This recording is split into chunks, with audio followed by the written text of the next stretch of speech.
Good afternoon. I'm Ken Randall, and along with my co-host, Dean Kellye Testy, who's the president of LSAC, we are delighted to welcome you to the October program of Live with Kellye Ken. I'm especially happy today because today we have our record number of viewers. We have almost 4,000 people watching in, students, others watching live. So we're delighted that you've taken an hour with us today. We have a very special program today. October is such an important and busy month in legal education. So I'm going to start by introducing our four deans in alphabetical order, along with their schools, and then I'll turn it over to Kellye Testy. So first, Dean Charles Campbell of Faulkner Law School. We have Dean Jennifer Johnson of Lewis and Clark Law School. Dean Kimberly Mutcherson of Rutgers. And Dean Kevin Washburn of the University of Iowa. And Deans, we know how busy you are. Thank you for your time today. Kellye also is a former dean and the president and CEO of LSAC. Kellye, why don't you introduce our program, if you will? Thank you so much, Ken. It's an honor for me to do that. After serving as a dean for almost 15 years, it's an honor for me now to be leading the Law School Admission Council. And I want to say to all of our viewers today, particularly to the law school candidates that are getting ready to or thinking about applying to law school, that we're so glad you've joined us. The Law School Admission Council really aims to be the chief cheerleader for legal education. And almost 99% of students that are admitted to law school start their journey with us with the Law School Admission Test. And all law students start their journey with us through the Candidate Assembly Service that we provide. I just want to make sure everyone knows today that as you engage in this process, and we know it's a busy time of year for that, we want to make sure you know that we're on your side. Anything you need to make that journey easier, please just let us know, and that's what we'll be looking to help you with. It's a wonderful time to go to law school in my view, and I know we'll have more time to discuss that today. So Deans, I want to thank you too for joining us. Your schools are just amazing, and I know from experience how hard you all work on behalf of your students.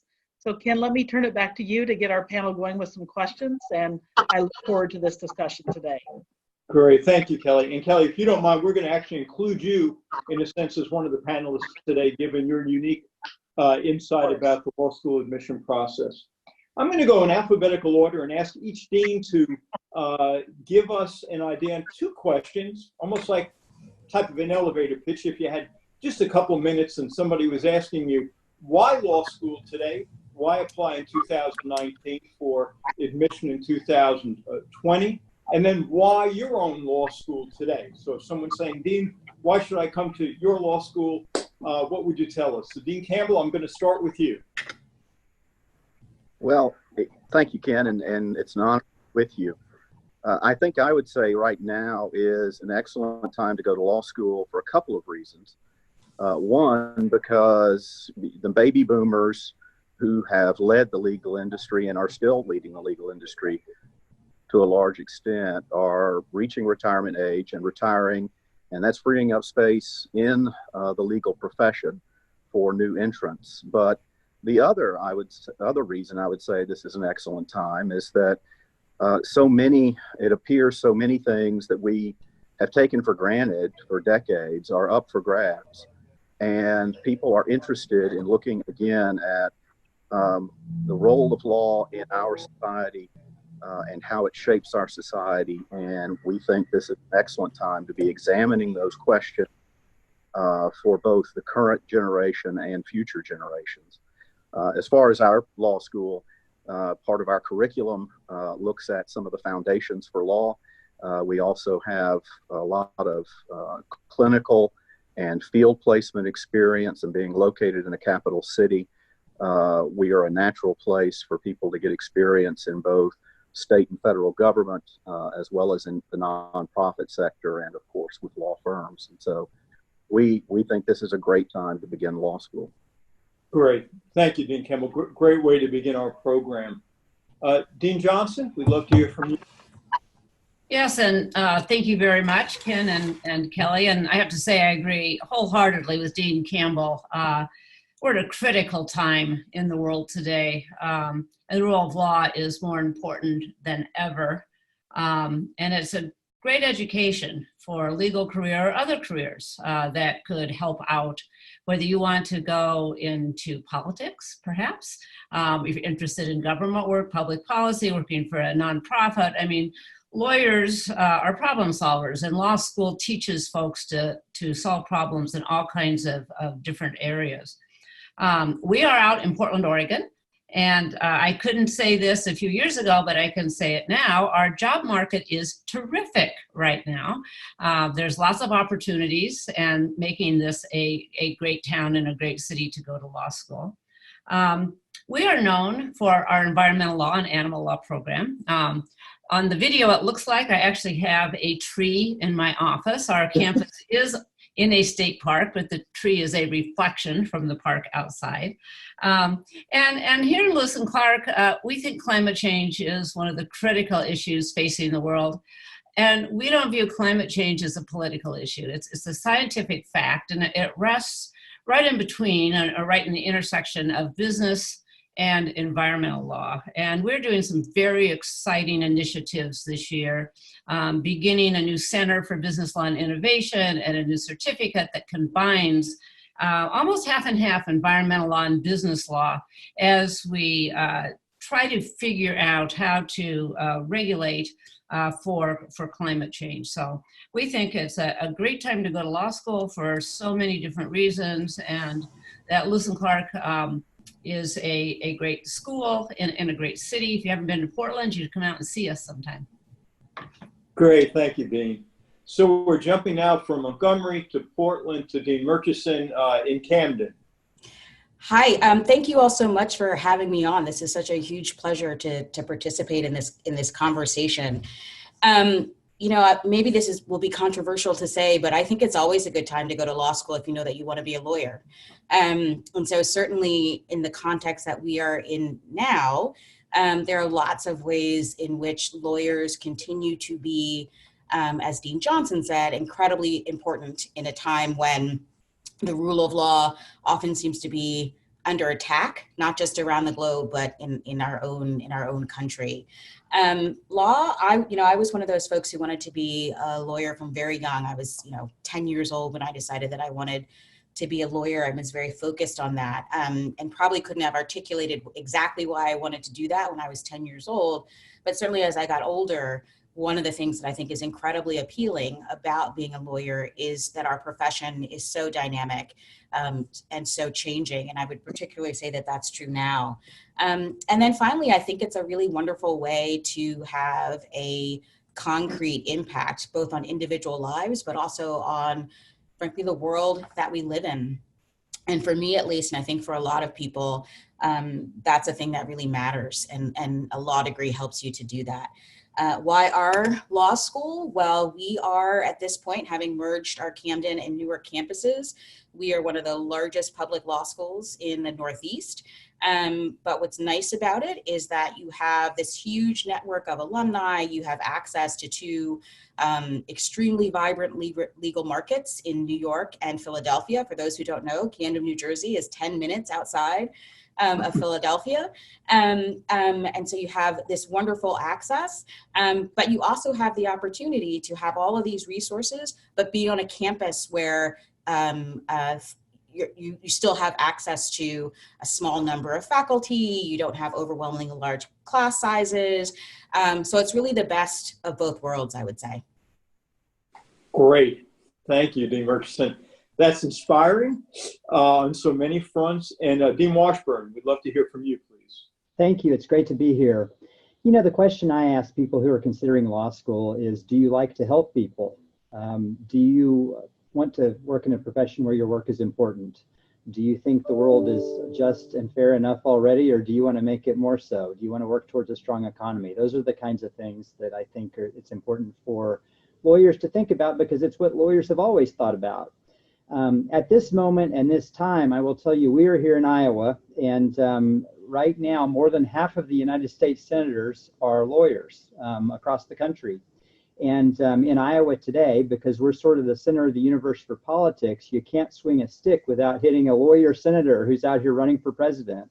So Cory Booker, Michael Bennett, Amy Klobuchar, Kamala Harris, Elizabeth Warren, Kirsten Gillibrand was in the race for a while. Joe Biden used to be a senator and vice president. All lawyers, right? Like Lincoln and JFK and FDR. These are all lawyers. Our country has always placed great importance and leadership on lawyers. And so I don't think it's ever out of fashion to be a lawyer in the United States, at least not in this country where the rule of law is so important.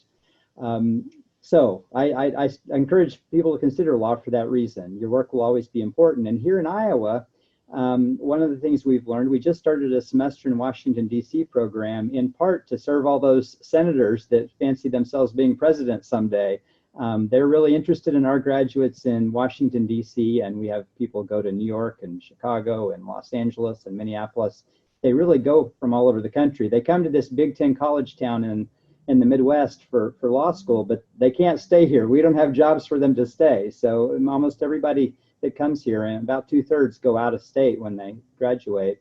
But it's a great place to go to law school, and we're a small law school, and that's one of our great strengths. We've got a great sense of community, and we got a faculty that eats lunch together in the faculty lounge every day. It's just a really nice sense of community here in Iowa City. So thanks for asking those questions. Yeah, thank you, Dean. Kellye, I know that makes us wish we could start all over again going to law school. Kellye, let me ask you, in your capacity as president and CEO of LSAC, I'm sure students sometimes ask about all the things that law schools look at in applications, but they may think that, the LSAT and their undergrad GPA really are predominant. We'd love to hear from you about the variety of factors that go into law school admission. Sure, Ken. Let me talk a little bit about that, and I'm sure our deans have some thoughts on how their schools look at the applications as well. I want to begin by saying that we work really closely with the law schools in terms of designing the law school admission test, because the questions that we ask are designed to get at the core skills that are required for success in law school. And every year we check that with with the schools to make sure that that's matching up. And so one of the things I like to do right off the bat is encourage all the candidates out there to understand that their investment in understanding the skills of reasoning and reading comprehension are ones that will really pay off in law school. And it's really an on-ramp to that legal education that they're looking for. So I also want to make sure that the candidates know too that the schools really do look at more than just the score and the GPA. Our schools are terrific in doing holistic review of the law school application, and they look also at the undergraduate experience and leadership experience, extracurriculars, personal statements, and the writing sample, of course. So it really is a multi-factor analysis that our schools are doing. And I know, as in my own leadership as dean, and I would like to hear from the deans too, we really want the candidates to understand that we want to know them. We really look personally at who they are, and we really know that welcoming them and their own unique voice into law is what we're all trying to do. Great. Thank you, Kellye. Dean Mutcherson, if a law student came to you or an aspiring law student said, do you have any tips for coming to law school or getting into law school? How would you advise him or her? So one of the tips is, as Kellye was saying, is to make sure that you're giving us a well-rounded package, right? Spend time on your personal statement, have somebody read it so it doesn't have any errors in it, and make sure that you're really conveying who you are and giving us something that's authentic. Our admissions folks and faculty and everyone else who reads applications, they're going to read hundreds, if not thousands, of these. So you really want to make sure that you're giving us something that is interesting and engaging and that tells us who you are. I think that's the starting point. The second thing that I would say for people, especially for people who don't have lawyers in their family or who don't have folks who are mentors for them, there are lots of us out in the world of academia who are happy to talk to students who are interested in law school, who have questions about law school. In particular, a lot of admissions officers are going to be your friends. It's not a bad thing to call the admissions office and to talk to somebody when you have questions about the process. So I don't want people to feel lost and feel like there's no place to go to get answers, because there are lots of people who want to see you do well, and who are happy to talk to you about this process that can be a really daunting and sometimes scary process to engage in. Yeah, thank you, Dean. Great advice. Authenticity is just so important, letting the law schools know who you are, and then being sure you stay in contact with the admissions office. Great tips. Dean Washburn, how about you? Any tips that you might give to prospective law students? Well, we have a lot of things that we look at. We look at the whole package as well. We like to see people who have overcome obstacles. We like to see diversity. We like to see a likelihood of success, and hard work is one of the greatest ingredients of success. I'm a Native American, actually, and so persistence is what's allowed Native Americans to survive in the United States for several centuries, and so persistence is also one of the things we look for, also known as grit sometimes. But those are the kinds of things. We look at the LSAT score because that's a great indicator of success. We look at your GPA and how hard did you work undergrad. And you don't have to be a poli-sci major. We get a lot of political science majors, but you don't have to be a political science major. You know, it's interesting when we get an engineer or someone from the STEM fields generally. We get a lot of humanities, and we love those. But you don't have to have any particular major. You just have to have a passion for what you're into. Great, thank you. Dean Johnson, how about the tips you might give? Well, we have such great tips already. I think they've checked most of the things off that I would say. I know some schools offer interviews to applicants, and I'd highly recommend, if you are offered an interview, that you take the school up on it. It's a way for the school to get to know you and you to get to know the school.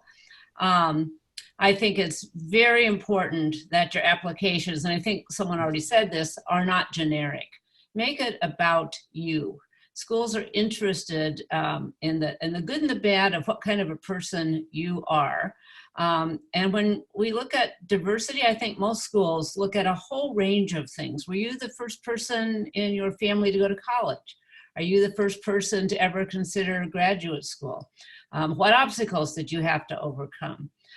Whatever it is, make the application about you. And I would say really think about the schools you apply to. So you're not sending the same application out to 20 schools, and be sure to proofread. You don't want your application that's going to Iowa to say, as the Dean of Lewis and Clark Law School, I think that you must really love being at Iowa. And that can happen if you get too busy and you're trying to. So do a little homework up front, and then apply to the schools that you are interested in, and make the applications about yourself. That'd be my best advice. Yeah, great. Thank you, Dean. Great advice and some great tips. Dean Campbell, I'm going to put us in a little bit of different direction. And I want to talk about really two things. We know that laws are getting more flexible, being more flexible about the kinds of schedules that they have. It used to be back in the day just part-time and full-time programs, but now there are things that are called flex scheduling.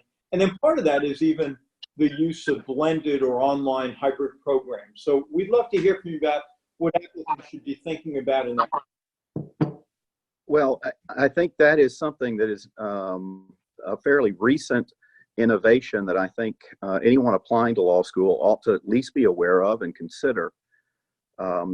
Traditionally, there were part-time programs and full-time programs. Part-time were frequently, although not exclusively, in the evening. Here lately, with the advent of distance education technology, several schools now offer blended JD programs where part of the instruction is delivered online and part of it is done on campus. And the ABA has recently, in the last couple of years, changed its rules to make that a little easier. Up to a third of the course hours now in a traditional JD can be delivered through distance education. And so schools are starting to take advantage of that and combining it in creative ways so that the on-campus portion may only be on the weekends, for example, rather than every night during the week, allowing students to travel greater distances for the on-campus portion. There are other schools that have received variances from the ABA that allow them to exceed the ordinary cap on online hours or distance education hours in the standards themselves. And so this is a real time of innovation in legal education. And I think applicants should just be aware that there are options like that out there. And so they should be including that in their search for the right institution. Thank you, Dean Campbell. I thought you were nodding during that, so I want to turn it to you for any additional insight.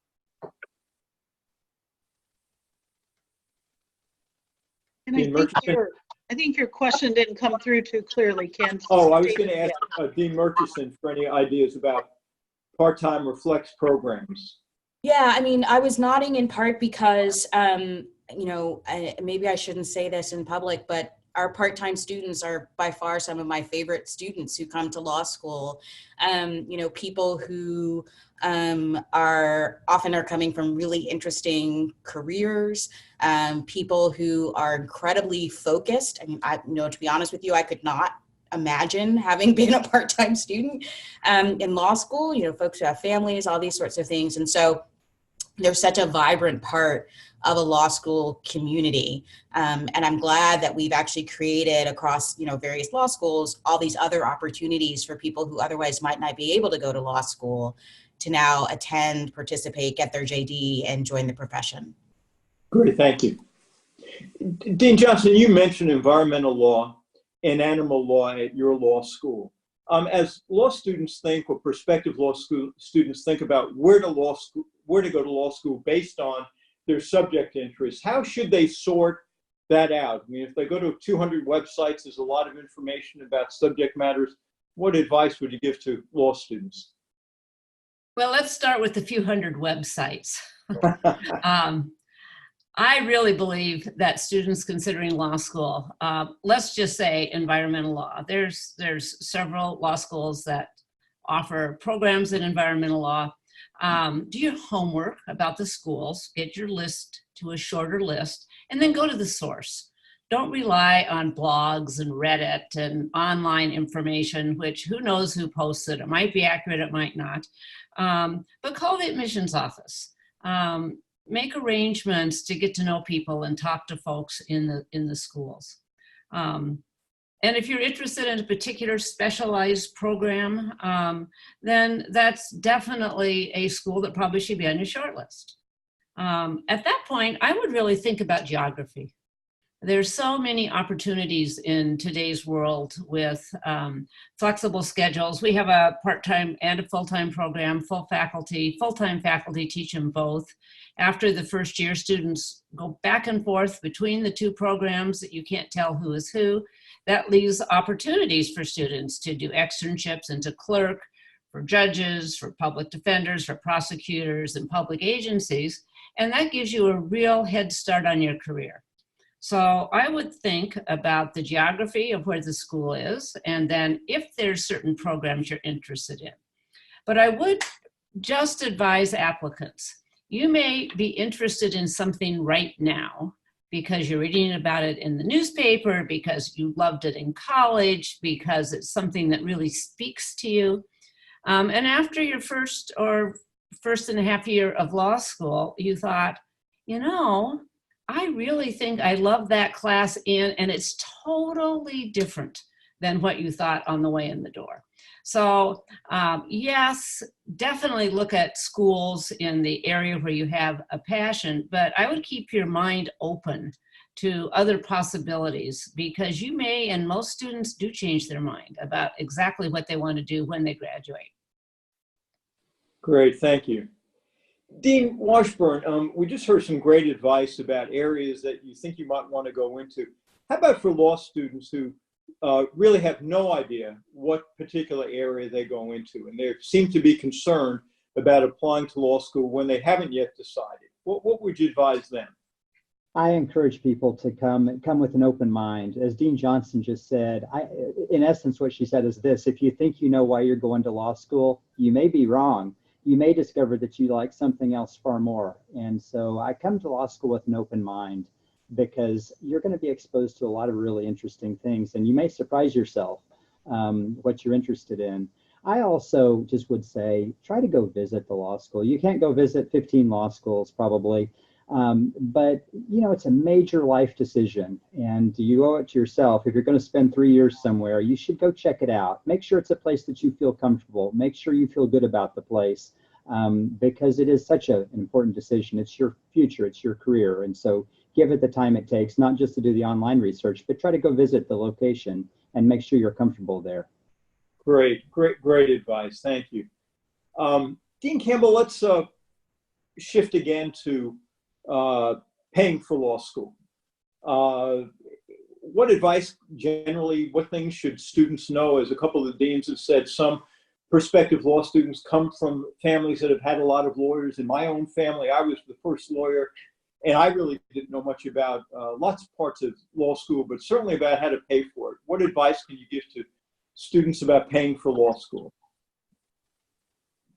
Well, I think the first piece of advice I would give is to inquire very closely of each of the schools you're considering as to what's included in what they are saying is the cost of legal education, because you've got tuition, but then you've also got the cost of living, and that can vary considerably depending on the city or region that you are in.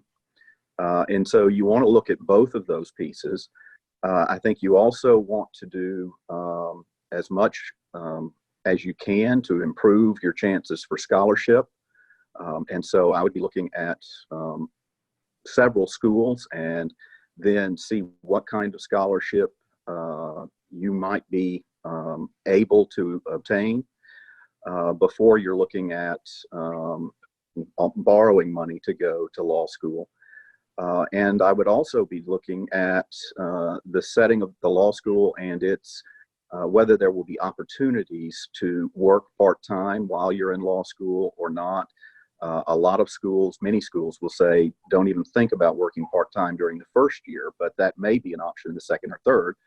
But depending on where you are, it may be more common or less common. And if you're interested in doing something like that to help with the expense, then that's something to be investigating while you're applying and while you're checking out the overall legal program. Great. Thank you, Dean. Dean Mutcherson, can you speak to us about the value of legal education? There are publications that rank law schools as being the best value or not the best value. How should an applicant value what he or she might have to pay? Well, I think it's very personal in some ways. I mean, some people are comfortable taking on enormous amounts of debt, and some people are not comfortable taking on enormous amounts of debt. And one of the things that I think is really critical and that we're trying to do a lot more of here at Rutgers is really help students or future students think about what those numbers are going to mean when you graduate, because they're maybe not thinking about them all along the way. And then you graduate and suddenly think, oh, I could have a mortgage or I could finish paying off my student loans.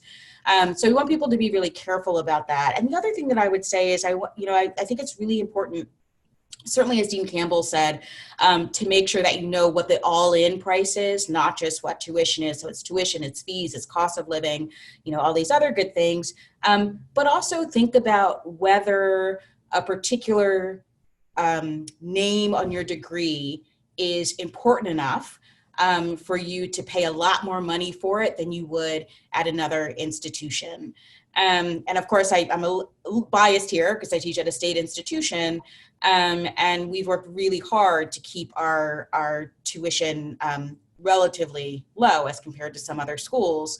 But people really need to be thoughtful about the economic state that they're putting themselves in order to go to law school. Is it a degree that's worth it? It's absolutely worth it, but you have to decide what dollar value you're willing to put on it. Great, thank you. And Dean, let me just one follow-up question on that. Should law schools speak to, if they get in, should they speak to the admissions office about scholarship options? Some students are a little more proactive in that than others. I mean, my sense has been that lots of students in the era that we live in now are very active in terms of, going to the admissions office and saying, I'm admitted to 3 different schools. This is the scholarship package that this particular school is giving me. You know, can you match it? Can you do something better? And so what I would say is, if you're a student who would normally not feel comfortable doing that, get comfortable doing that, because that's very much the way other people are doing this process, and it could really pay out for you financially. So don't be afraid of talking about money in that way. Great, thank you. I'm almost done with my questions, and I want to ask Kellye to take over with some questions from our large student audience. Dean Washburn, rankings. How much should prospective law students look at U.S. News and World rankings? Less than they do, perhaps. We just had our alumni weekend here, and you know, I had people that they graduated 40 years ago, and I can't imagine that today's law school ranking makes that much difference to them at this point in their careers, but they still care. It's, you know, we're a competitive group, and we measure ourselves against one another, it seems like, just generally, lawyers across the country. So I have both students and alums that care about that. You know, there are job markets where employers care about it as well. And so it's something not to be ignored. I wouldn't go overboard in worrying about it, because you need to find the law school that's right for you. And that may not just be about rankings. It's important to find a law school that you can afford. And just to circle back a little bit on what was just said, you know, the average debt for law school debt for people graduating from public law schools for 2018, the average debt was $87,000. And for all law schools, which includes private, it was $108,000 roughly. And that's a pretty big mortgage to graduate with. And so, you know, the school ranking has, you might go to a lower ranked school and get a bigger scholarship. And if it makes it more affordable, that might be a sensible thing. Good. You know, thank you. And Dean Johnson, before I turn over to Kellye, how about the specialty rankings? U.S. News World organizes law schools by, I think, 10 different specializations. How much should prospective law students look at those? Well, only for environmental law is what they should look at. Or, of course, we're ranked number one. But no, seriously, you know, I think the specialty rankings do let students know that these are schools that have a concentration. In undergraduate terms, maybe a major in certain legal fields. And some schools do, and some do not. And all specialties are not ranked by U.S. News. Animal law, for example, is not even its own specialty. The other thing I would say about the rankings, you know, there's more information available than just U.S. News. There's a lot of controversy about U.S. News and the different buckets and the way they measure and how accurately they measure quality of law schools. So I would really recommend to applicants, sure, take a look. But there's other measures where schools might get a grade, for example, in certain areas like an ABC. U.S. News tends to be the one because it's been around the longest, but it's not the be-all and end-all of law school rankings. So again, I think you could take a look at them as a place. Frankly, I tell students, if you can get into a law school and afford to go to a law school that most people would think was a top 10 school, go.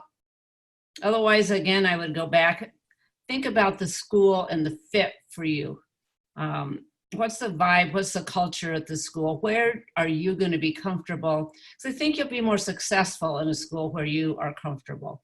And again, think about where you think you might want to live after you're finished with law school. Because again, I think that's very important. So rankings, take them with a grain of salt. I guess that would be my best advice.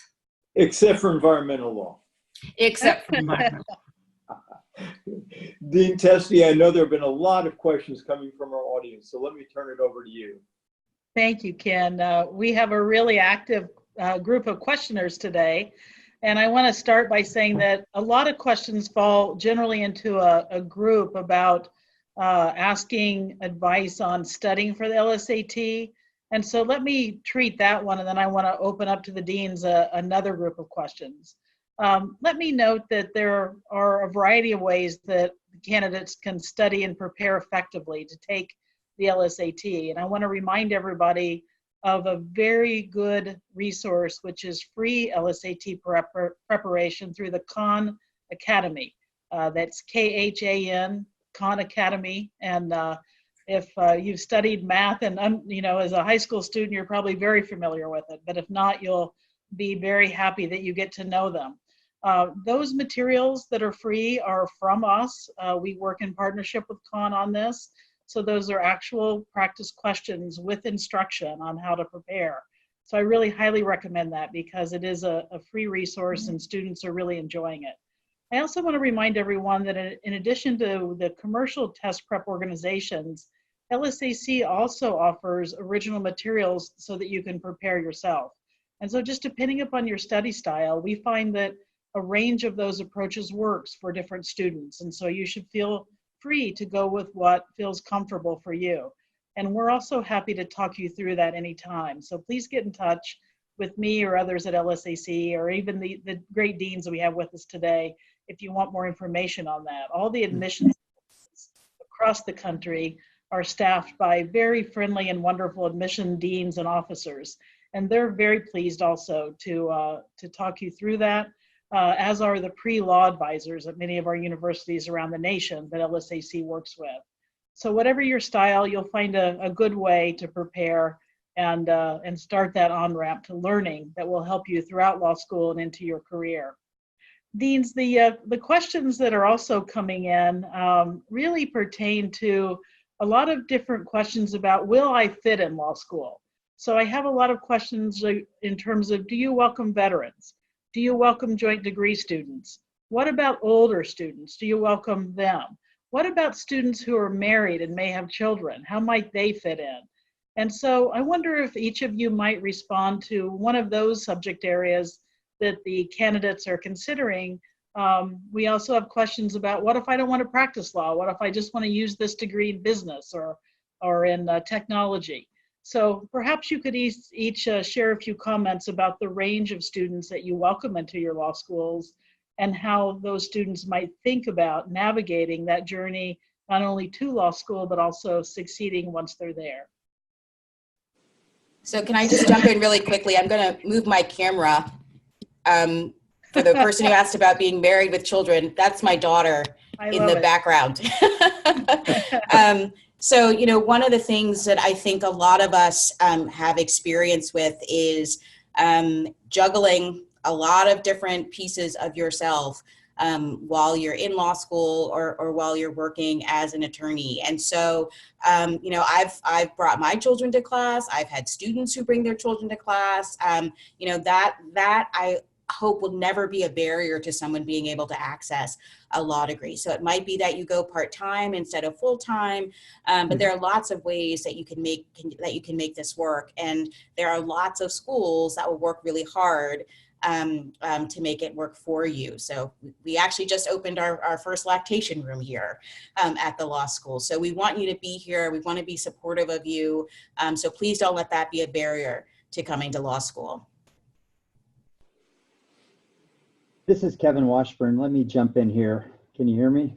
Yes. Yeah, so I guess one of the things I would say is it takes a community. We want a variety of different kinds of students. And we also tend to have young kids playing around the law school now and then. And that's really, it just lightens the whole atmosphere. So we're always grateful when parents that are law students bring their kids around for social events and that sort of thing. And now and then you'll find someone in the classroom because childcare fell through or something like that. And that's great. You want to be in a community that understands those things.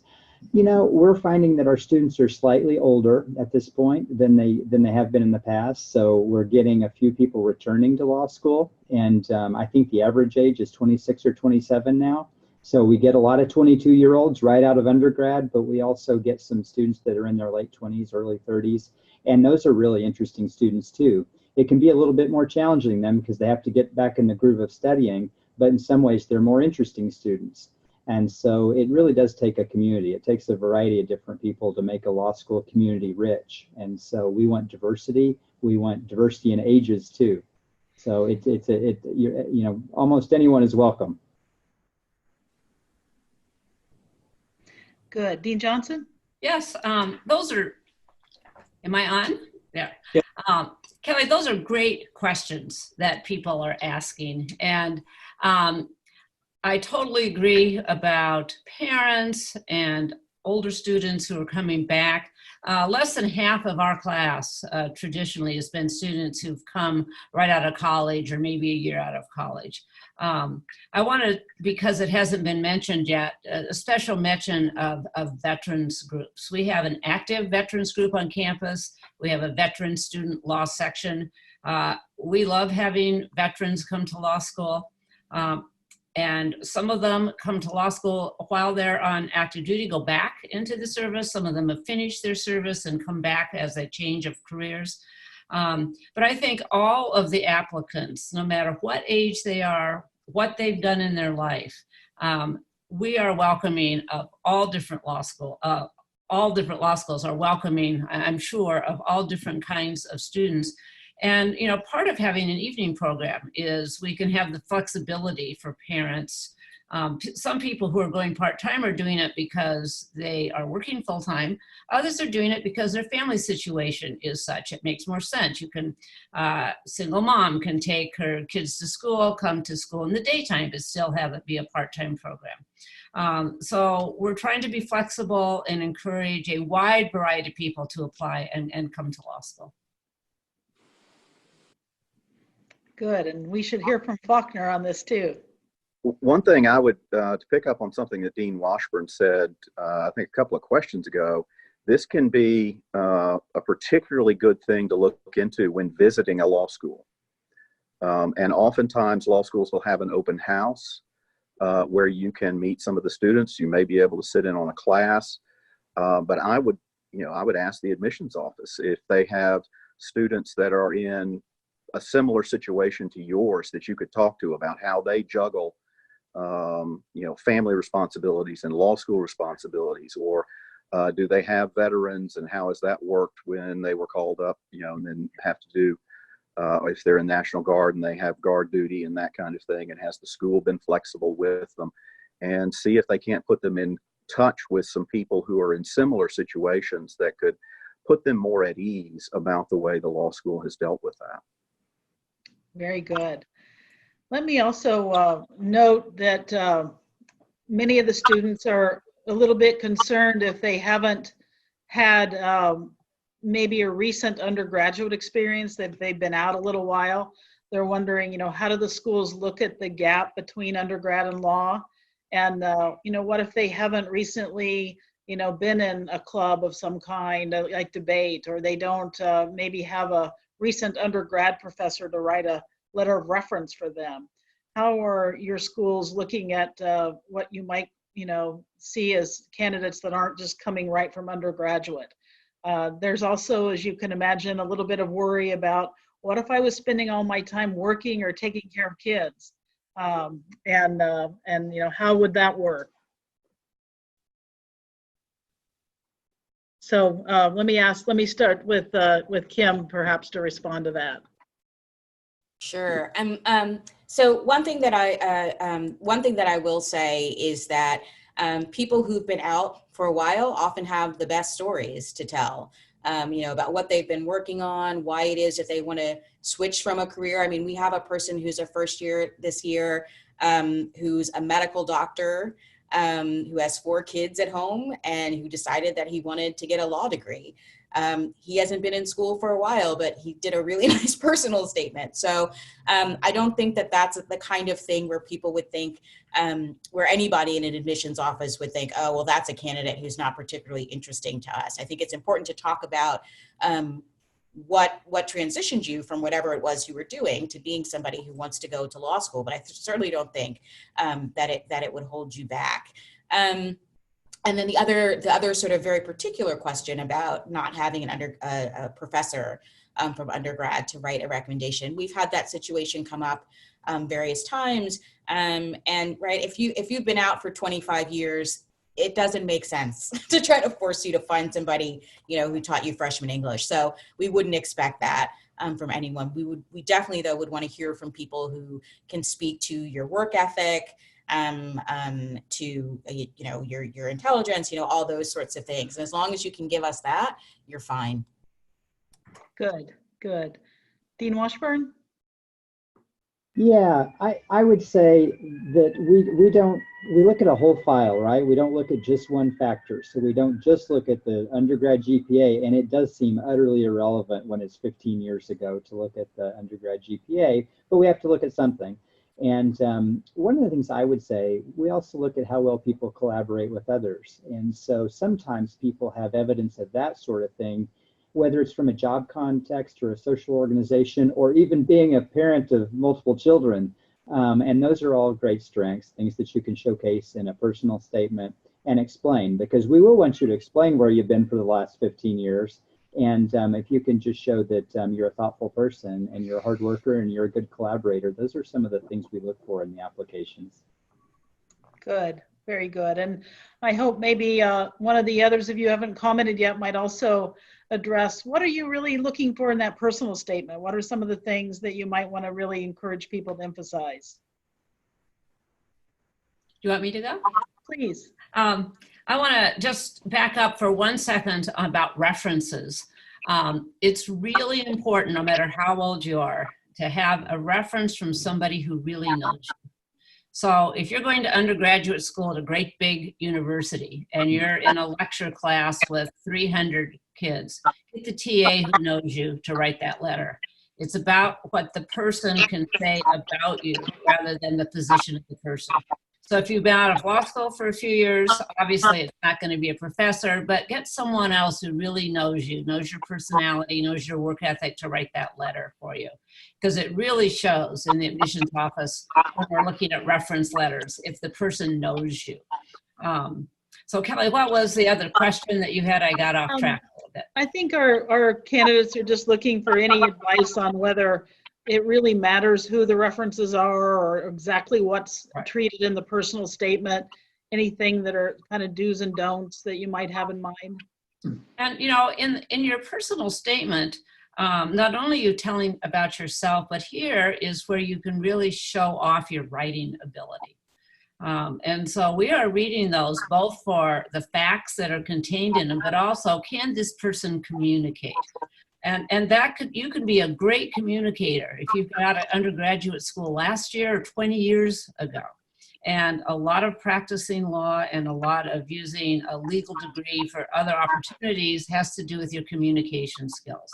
So that letter is very important, I think, as much for how you communicate your past as to the facts that are in there. Very good. Can I add sorry, one more thing in terms of the personal statement? The personal statement, and sometimes schools will allow you to do a supplemental statement. If you had a bad semester, if you're a terrible test taker, I mean, there are all sorts of reasons why it would be helpful for you either in your personal statement or in a supplemental statement to say, this is what was going on the semester that I got, a 1.7 GPA. I don't even know if that happens, but that's a really useful thing for committees to hear and to understand the particularities. So as you said before, Kellye, if you're somebody who's working all through school, that's likely to have an impact on your ability to do the things that you need to do as a student. So let us know those things. Don't let those things be a mystery. Good. Great. Let me hit one issue that has come up several times in the questions, and people have asked about law school's openness to people who might have formerly been incarcerated or had some kind of a conduct issue during undergraduate school, or something where they're worried that their record might not be exactly what we might think of as the ideal, law school.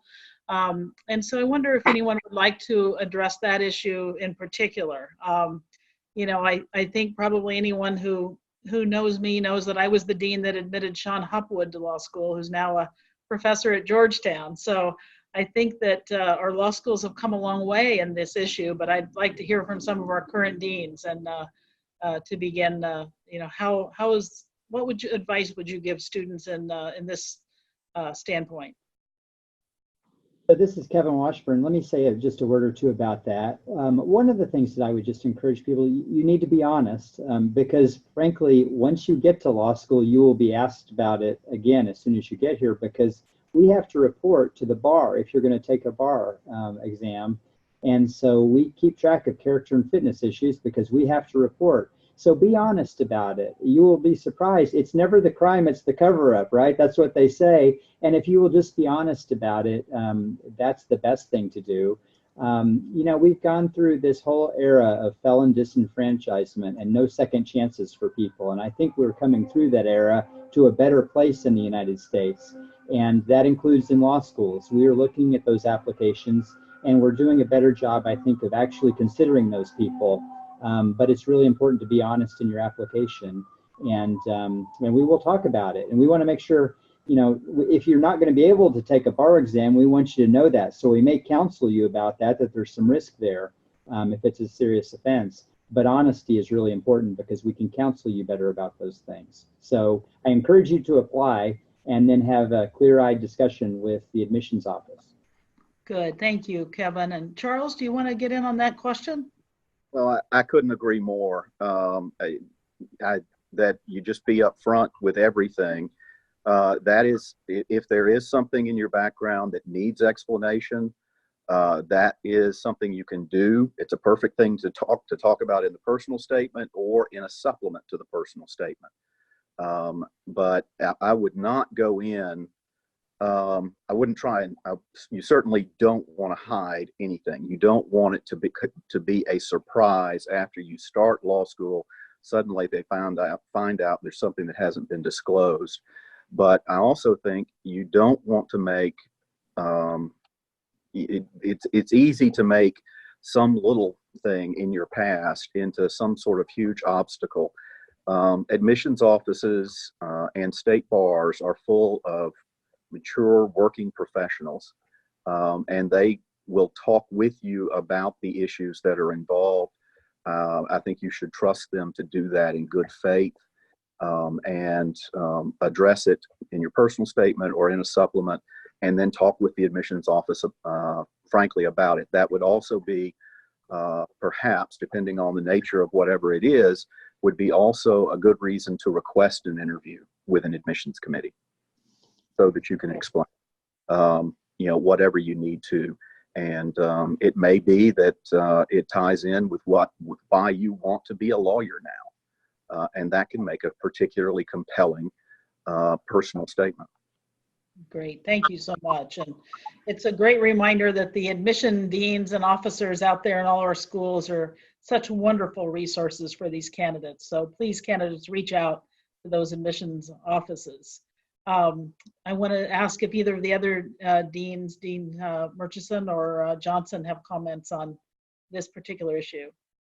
I might just say that even short of someone who's perhaps been convicted of a crime, on your law school application, there's spots where you're asked about past behavior, even down to something like a speeding ticket. Be very careful to disclose all of that, because eventually the bar is going to want to know not only that you disclosed to them, but that you disclosed it when you applied to law school. So again, it's about the disclosure, and it may be something that to you doesn't seem that important, and like a speeding ticket or running a stop sign, but if the question is there, fill it out and just be honest about it. Good. And I'll just say ditto to what everyone else has said. All right, wonderful. No, it really is a good example that honesty and that forthrightness is really what's important. And I also noticed that I have a lot of questions coming through about whether law schools would look negatively on you if you were frank about having had a mental health challenge. And I want to say there, absolutely not. Please be forthcoming. We understand, and that's something that we would never want someone to hesitate to get help with, in the worry that having to disclose it would be an issue. And the bar associations around the country have really made good progress in this regard as well. And I think that we're understanding that all issues of mental health and certainly all areas of accommodation are ones that the Law School Admission Council, together with all the law schools, I think are doing a better and better job of making sure that we really do have access as wide as possible and really open the doors to justice in a very wide way for all of you. So we encourage you to make sure that you feel comfortable in being who you are when you come to apply to law school. We have a lot of questions too, Deans, and maybe this is our last kind of lightning question round. We have about 5 minutes left, but a lot of the applicants are asking, what kind of things can I do with a law degree? You know, what are really some of the range of choices? So perhaps each of you might talk a little bit about that and share any closing comments that you'd like in this last 5 minutes that we have. And I'll begin, Dean Johnson, with you and go from there. Well, am I on? Okay. What you can do with a law degree is the opportunities are really endless. Law school teaches you a way of approaching problems, to solve problems, critical thinking skills. And these are the kind of skills that obviously you can use for practicing law, but also you could use, if you use them the right way, for politics, like Dean Washburn was saying. A lot of the senators are lawyers. For public service in other ways, in government agencies, in business, in engineering. If you come and you're interested in intellectual property, we have lots of students who come who are engineers, go right back into engineering with a little bit more understanding of the law.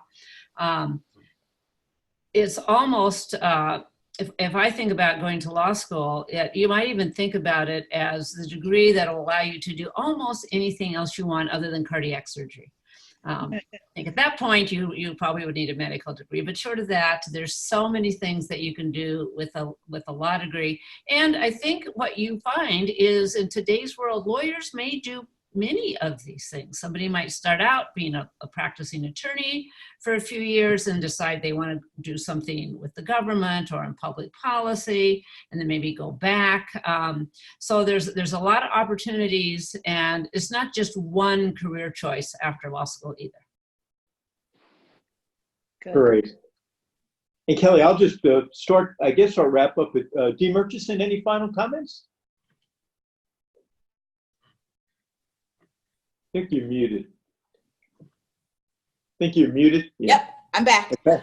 You know, my final comment would be that I'm a person who believes really deeply in law schools and in the legal profession. And it's important for that profession to have as wide a variety of people in it as we can create. So I'm always excited to have people apply who you know, look different from most of the people who are in the building, who've had very different life experiences from other folks in the building. And then I also wanted to just add something to one of the earlier questions, which was about sort of, you know, if you're a person who has a mental health issue. The other thing that I want to put on the table as to why that's important is we want to be able to create support. And if we don't know what's going on in your life, we can't do that for you. And so it's really critical as an institution that we know what's going on with our students so that we can be as helpful to them through the law school process as we can be. So you may have heard lots of sort of terrible things about how difficult law school is and how cold law schools are. And I just don't think those are the law schools of today. There are lots of us who care very deeply about our students and who work really hard to create an environment that's welcoming and open and supportive for a really large variety of folks. Thank you. So valuable. Dean Campbell, if you were advising yourself when you were applying to law school, what's one thing that you wish you had known when you were applying to law school? Well, I wish I think I was overly focused on, well, what's the ranking of this law school? And if it's one rank higher, if it's one peg higher than the one below, it must be clearly a better law school. And that is absolutely the wrong approach to take to looking at law school. The right law school is not just, it is, you need to take into account the rank, but you also want to take into account whether it's where you want to be, whether it's a place that you want to spend 3 years, and whether it's a place that you can flourish, because you're much better off if you're at a law school where you will flourish than one where you would feel like you just never did quite fit right. Great, thank you. And Dean Washburn, final wrap up from you. What do you wish you could have told yourself when you were applying to law school that you know now? Well, you just can't plan life too much. I guess what I would say is go with what feels right. I encourage you. I do strongly believe in law school, so I encourage people on that path if they're comfortable. But there are 1,000 different ways to do it right, and there are different schools for different people, and it's all about finding the one that works for you and the location that works for you. So don't be too hung up on any other thing. It's mostly about finding the thing that works for you, and only you can answer that question. Thank you. Well, Deans, we know how busy October is for not just the people applying to law schools, but for you. Thank you for the time you spent with us. Kellye, always wonderful to be with you. To our viewers, and that's about 4,000, if you missed part of this program or you want to pass it on to someone else applying to law school, we archive these programs and we put them on 2 websites, LSAC, Kellye again is the president of LSAC, and iLaw Distance Education. I'm the president of iLaw, which is a part of BARBRI. Quickly, I just want to tell you about our next program. We're going to combine November and December due to the holidays. So on Monday, December 2nd, our program will be about the 1L virtual classroom. Thanks again to everyone and have a great evening. Thanks, everyone. Thank you for having us. Our pleasure. Good night. Good night. Good night.